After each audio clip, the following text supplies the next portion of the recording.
seems like things are narrowing down. I mean, depending on which Panthers insider you follow, it's Steve Wilks and Frank Reich, right? Two guys with Panthers connections, by the way.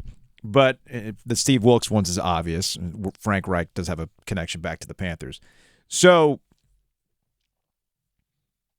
if you read Joe Person from The Athletic, it doesn't seem like the Steve Wilks interview went well, or that they talked to him again and they weren't going over roster stuff or personnel stuff, and that they did with Frank Reich. But then if you look at Mike Kay or Sheena Quick, who covered the Panthers, well, the Wilks thing went fine. Again, it all depends on who you're talking to. The one thing I can say, it looks like Sean Payton is not going to be a head coach in the NFL next season. Or if he is, it'll be a last-minute surprise, because NFL insiders have started to wonder out loud or hear that Sean Payton doesn't really like any of these jobs, and that there's the possibility of better jobs opening up next season. For instance, the Chargers, where he gets Frank Herbert, Justin Herbert, Frank Herbert, Dune. Get Frank too. That was totally new, though. I enjoyed that. I'm going to the author, right? That's Dune? I have no Who's Frank Herbert? I have no idea.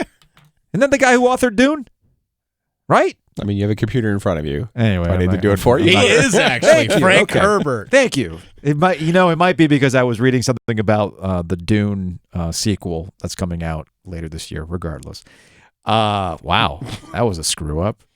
Want to start the segment over, or no? We'll keep it moving. We'll pick it up push it. there. I'm going to play through Contact. You need to. I'm going to play through Contact. Because there's no replay here. No, there's not. Just keep moving. Anyway, so here's Mike Garofalo because I had read this from Mark Maskey from the Washington Post, that some Denver sources indicated that the longer this goes, the more they believe that Payton's not going to be coaching next year. Not that they were going to be nefarious about it, but hey, you know what? Connect some dots here. Fox has Sean Payton. They've enjoyed the coverage of what Sean Payton's going to do this offseason, but he might be waiting for another job that opens up next year. Here's Mike Garofalo following that up on the NFL Network. For me, I agree with you. I don't think he's getting that Denver job. We've kind of been talking all along that there is a possibility, whether it be 50-50 or even greater than 50-50, that Sean Payton would go back to Fox for one more year, because he's not like he's that desperate to get back into coaching that he's just going to take any job. It was going to have to be the right situation on both sides of the table, and it does not feel like that's where we are right now, and we're not hearing that, Ian.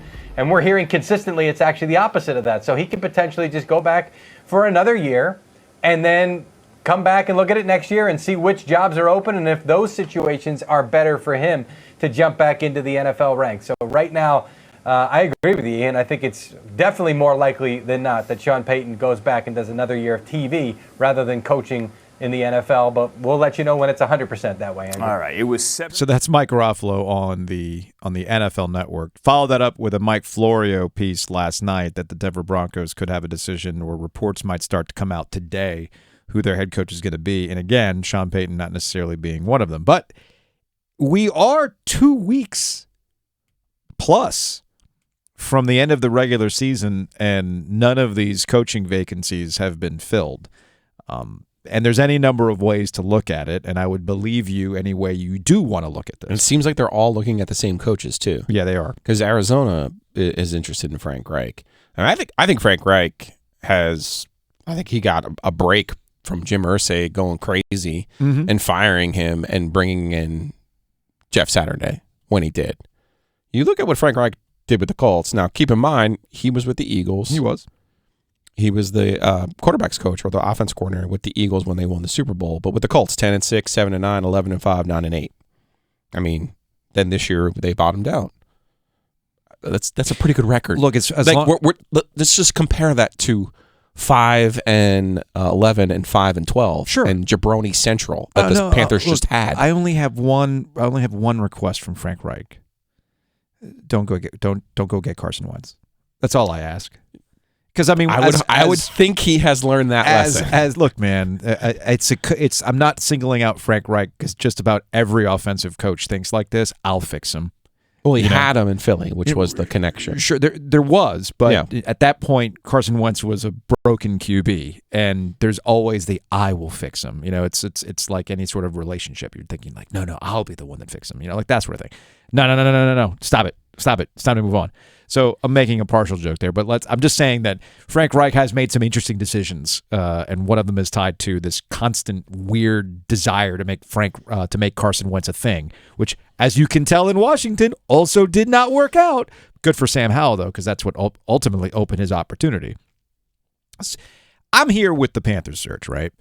In my fantasy world, you hire Steve Wilks because that'll be the home run hire, and you throw a bunch of money at Frank Reich to be the offensive coordinator. Simple as that, right? That would be my ideal fantasy scenario, but we know that's not the case. Clearly, Frank Reich wants to be a head coach, and he might get that opportunity with the Carolina Panthers. Or Arizona. That's Arizona. The problem is these guys are all interviewing for the same jobs. Or Arizona, for that matter. There's also the other possibility. The reason why these things are going as long as they've gone is that there are some potential candidates that aren't out of it yet, right? You'll remember what the Minnesota Vikings didn't hire a head coach until after the Super Bowl because they were waiting for what Kevin O'Connell was the guy. Who was the offensive coordinator for? Why am I drawing a blank from last year? Anyway, you get my point. They waited until the Super Bowl, and they eventually hired the guy. Yeah, this isn't like recruiting season. No. It's not like you need a coach. No, absolutely not. Absolutely not. But the longer it goes on, there are people who are wondering, is this because of Sean Payton or whatever? Let's throw another one in there because we have Houston, we have Arizona, we have the Panthers, we have the Broncos. Other than Steve Wilks, now there have been black and minority candidates interviewed. Do we think any of them are going to get hired? No. So maybe there's a game of chicken going on here. I'm not going to hire anybody because I know it's going to be like in the case of the Colts. They're going to get ripped. Who? The Colts, they're going to get ripped. Well, I mean, I think he wants to hire Jeff Saturday. He absolutely I think that's wants what to hire he wants Jeff to Saturday. do, Yes. right? Yes. And then all of a sudden you're Arizona, you're like, yeah, but I really, really liked Frank Reich. Okay. And now you're Denver, and you're like, well, Sean Payton. I mean, It's Sean Payton. How do I say no to Sean Payton? And then you get down to the Panthers, and you're like, well, we just had this black coach lead us to a 6-6 record, but he's not good enough for us. Yeah. We got to hire some hot white offensive coordinator. So don't underestimate that. Don't underestimate this league either when it comes to hiring coaches, in the sense that they want the attention on the games. They might also be saying to them, just take your time. Take your time.